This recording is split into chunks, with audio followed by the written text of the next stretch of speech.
Суық сумен дәрет ал дегенде елдер қате түсінді. Маған қанша жігіттер келеді, намаз оқитын. Суық сумен дәрет алдық дейді. 5 рет, күніне 6 рет. Иә? Біткен, су өтіп кеткен. Олар қате түсінгенде адам ол суық сумен дәрет ал деп жүргендер ол намаздың не екенін білмейтін адамдар. Олар жай күніне бір рет үлкен дәретке барса, соны дәрет алған деп ойлайды екен. Астын жууды. Соның өзі суық сумен жуса ол білмеймін енді.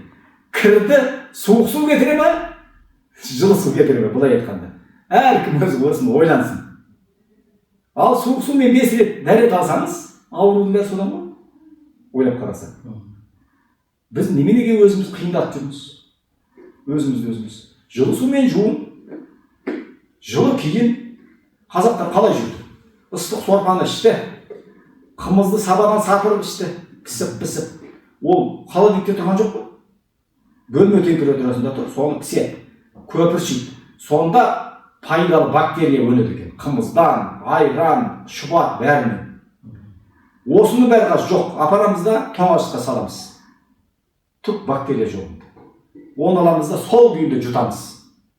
Холодильник +5. Асқазан +38.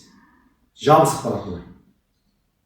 Uzun sözün kıskası, 100 avrudun 95'i soğuktan.